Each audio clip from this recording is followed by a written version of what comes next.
Assalamualaikum warahmatullahi wabarakatuh. Uh, Namanya kita berada di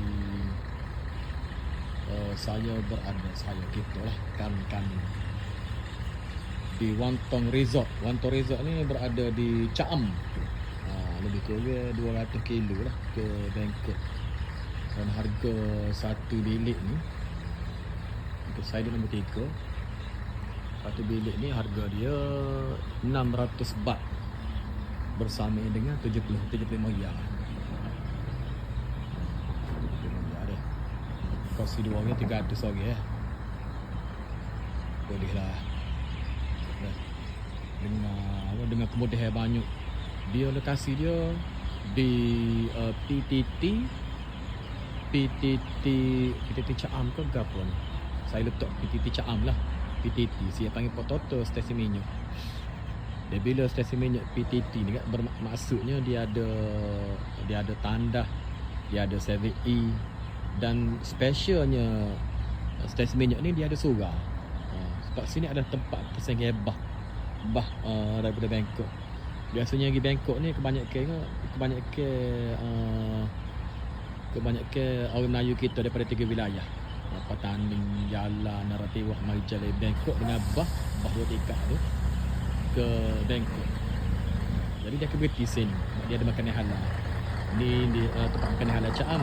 Dan satu lagi tempat makanan halal ni di Patalong. Patalong ada juga tempat berhenti bah. Dan satu lagi di Kunsarai, Chumpon. Jadi orang naik bah agak suka lah. Macam saya ride kali ni, saya tak ada langsung nak masuk. Sekali saya masuk, tak ada langsung nak masuk. Sebabnya Patalong mana tak ada pun jumpa makanan halal. Sorak pun jumpa makanan halal. Sini jumpa makanan halal. Dan esok perancangan nak cari makanan halal di Piksan dulu. Lepas tu kalau sampai Mesai, nak cari pula makanan halal di kedai Cina Muslim, Cina Yunan di Mesai. Di Mesai sendiri pun banyak juga makanan halal sebenarnya. Jadi doakan semoga saya selamat pergi dan balik lah. Sebab perjalanan ni lebih kurang 2000 km. Dan kita ride santai-santai. Ride dengan saya ni, saya tak ambil duit. Kita kosi-kosi. Makan kosi, hotel kosi tu ya. Kita nak sign. Siapa nak ride boleh. Dah.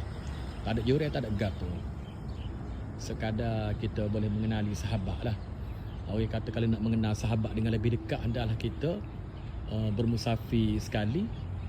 Dan kita sekali lah dalam tempoh bermusafir tu 10 hari ke 20 hari ke, kita duduk sekali, kita buat sekali, kita tahu, kita kena hati budi dah.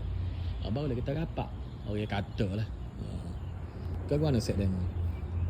Kau lagu mana kamera? Gua macam tak apa dah. Assalamualaikum warahmatullahi wabarakatuh.